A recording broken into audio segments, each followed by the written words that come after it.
Hey friends, today I've got a quick and easy watercolor tutorial for you. In the fall, my property is covered in these gorgeous frost asters. I just had to paint them. I'd love for you to paint along with me, so let's get started. I'm painting this piece in my Fun 2 sketchbook. Any 100% cotton 140-pound watercolor paper will do. This is around 4 by 4 inches, but the size is very flexible with this one, so grab whatever you have. I'm applying framing tape to the edges to help prevent buckling, which is a great thing to do anytime you're going to be wetting down the entire paper like we are today. On the palette I have various greens. There's no wrong green. Feel free to use whatever you'd like. I have sap green, hooker's green, sap green and indigo, and sap green and burnt umber. I also used some cadmium yellow later on. You'll want a larger brush for painting the background.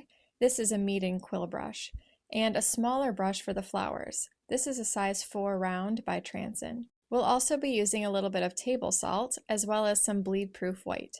If you don't have Bleedproof White, you can use white gouache or white acrylic, or some highly concentrated white watercolor could possibly work. It will just be more transparent than these other options. Start by wetting down your entire paper. Clean off any excess water on your brush so that the water doesn't dilute your colors more than the water that's already on your paper will. And just have fun dabbing in different shades of green all over the paper. Because our paper is wet, the colors will flow and bleed into each other a little bit and create a really nice soft look.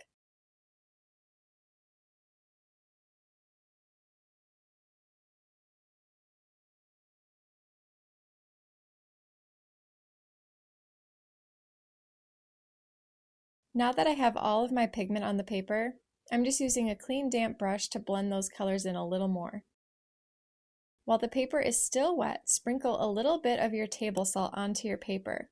I'm not sprinkling it evenly over the entire paper. I'm just sprinkling a little bit in this corner, a little bit over here, and a little bit over here, so that it will end up looking like small groups of flowers in the background. Let that dry naturally.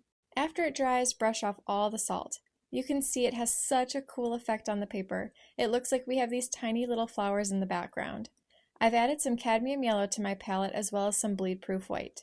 Using your smaller brush, start by painting your yellow flower centers wherever you'd like on your painting. I tried to group them in bunches of 4 or 5 to mimic my reference photo. You'll want a dark value of yellow so that it stands out against your background. Using the Bleedproof White or whatever white you have, paint tiny flower petals around your flower centers. Most petals only require one little brush stroke, so it's quite simple. I let my flower centers dry first because I wasn't crazy about the way it looked when the yellow bled into the white.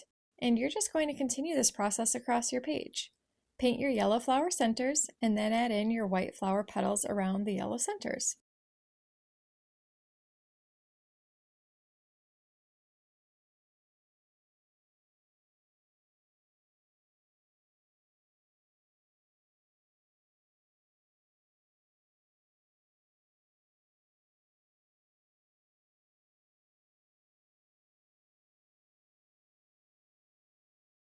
And you don't want them to all look exactly the same, right?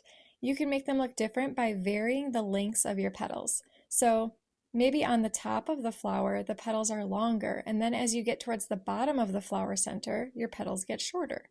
This gives the illusion that the flower is facing up at an angle. Don't forget to throw in some little buds as well.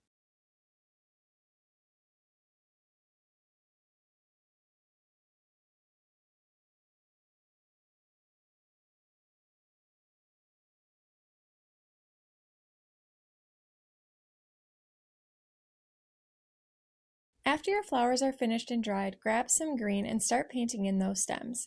I decided that I wanted all of my stems to kind of pull down and towards the center, and I'm just using some sap green and the sap green indigo mix for this part.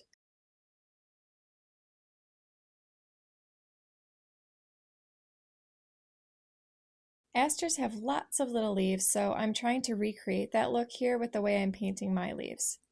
Don't be afraid to throw in some extra leaves and stems. They don't all have to connect to flowers. By throwing in extra bits of greenery in there, it's going to make it look a lot fuller.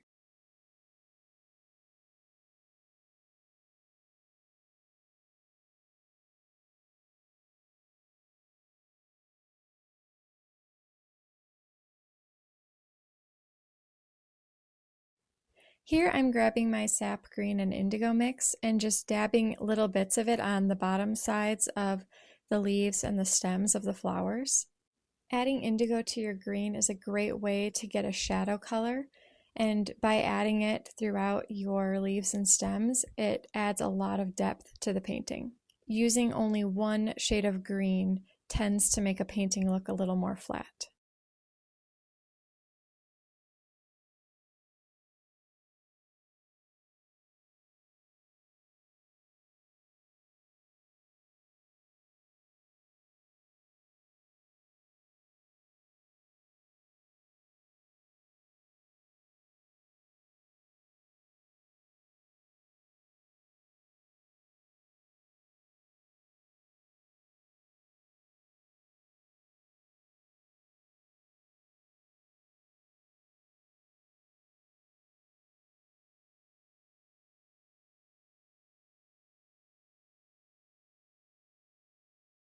Now I'm just throwing in some random stems and leaves throughout the background.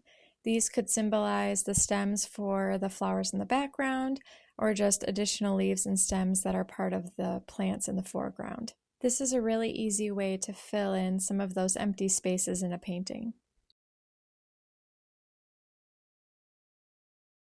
When you're finished with your stems and leaves, it's time to remove the tape. My tape was sticking pretty hard to this paper, so I used my hairdryer to help release that tape more easily. This is a good trick to prevent your paper from tearing. And now our painting is complete. I absolutely love the way the background came out with the salt effect. So cool! I hope you had as much fun painting this as I did, and I look forward to seeing you in the next one.